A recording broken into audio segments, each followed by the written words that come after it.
mengenai strategi bertahan dalam permainan sepak bola. Izinkan kami memperkenalkan diri. Perkenalkan, nama saya Talenta Siaan, saya Keisha Panjaitan, saya Laura Siboya, saya Isa Teresa Simanjunta, saya Faida Siaan, saya Nisha Arta Silalahi, saya Sontan Silalahi, saya Nora Kristina Simanjunta, saya Putri Perdede, Saya Raja Siregar, saya Nikolas Johan, saya Rizky Putra Simanjunta, saya Ramlan Tugulu, saya Yushan, saya Satria Panjaitan, saya Yohanes Siaan. SMA Negeri 2 Balige, Tuli number one. Strategi pertahanan sepak bola adalah pola yang diterapkan dalam permainan dengan tujuan untuk menghalau dan mempertahankan gawang dari serangan lawan sehingga tidak terjadi gol. Jenis pertahanan yang pertama adalah zona marking. Zona marking adalah sistem pertahanan dalam sepak bola yang menugaskan pemain untuk menjaga area tertentu di lapangan, bukan pemain lawan secara individu. Sistem ini mengutamakan penempatan dan pergerakan yang baik, transisi cepat, serta penjagaan ketat di area krusial seperti kotak penalti. Zona marking dapat digunakan dalam permainan terbuka atau saat bertahan dan dari bola mati. Fungsi zona marking dalam sepak bola adalah untuk menjaga area pertahanan tim dan dari serangan lawan.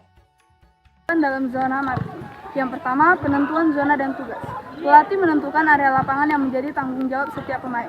Biasanya, zona ini ditetapkan berdasarkan posisi pemain di lapangan, seperti bek tengah, bek sayap, atau gelandang bertahan. Setiap pemain bertanggung jawab untuk menjaga area tersebut dari serangan lawan.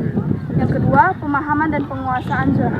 Pemain harus memahami dengan baik area atau zona yang menjadi tanggung jawabnya.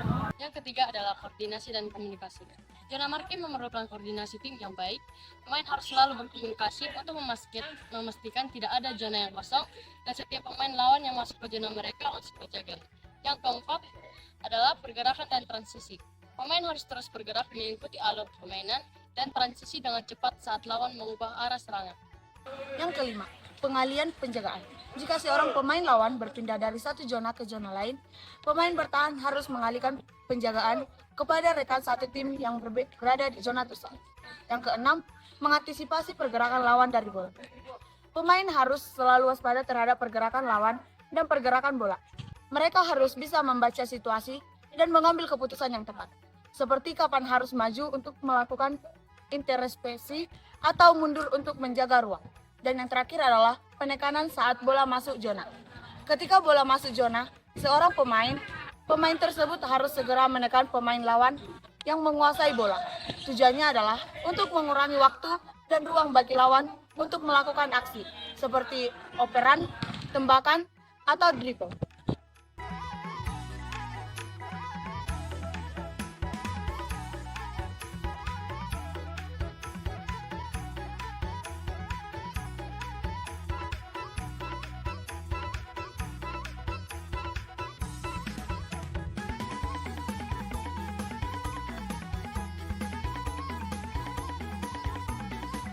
Selanjutnya adalah strategi man-to-man. Pengertian man-to-man adalah pola pertahanan satu lawan satu yang mengharuskan setiap pemain bertahan, menjaga atau menempel satu pemain penyerang sesuai dengan posisinya. Artinya, tiap pemain memiliki tugas untuk mengawasi serta menjaga pemain lawan, agar serangan yang dilakukan bisa dihadang dan melakukan serangan balik. Sebagai contoh, bek tengah atau gelandang bertahan akan menempel striker atau penyerang tengah lawan. Fungsi man-to-man. Yang pertama, memperketat penjagaan terhadap seluruh pemain lawan. Yang kedua, memperkuat pertahanan tim dengan mempersulit lawan dalam kontribusi penyerangan. Yang ketiga, menahan lawan untuk dapat mendapatkan bola.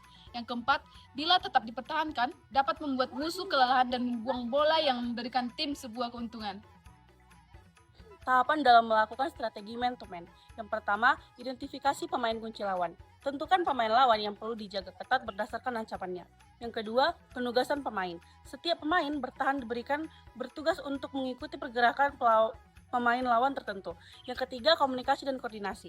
Pastikan ada komunikasi yang baik antar pemain untuk menjaga agar lawan tidak terlepas dari pengawasan. 4. Posisi dan pergerakan. Ikuti pergerakan pemain lawan kemanapun mereka pergi di lapangan dan tutup ruangan gerak mereka. Yang kelima, teknik bertahan. Gunakan tackle, intercept, dan kontak fisik dengan tepat untuk menghentikan pemain lawan. Yang keenam, transisi cepat. Setelah merebut bola, segera beralih ke serangan untuk memanfaatkan kesempatan. Yang ketujuh, adaptasi.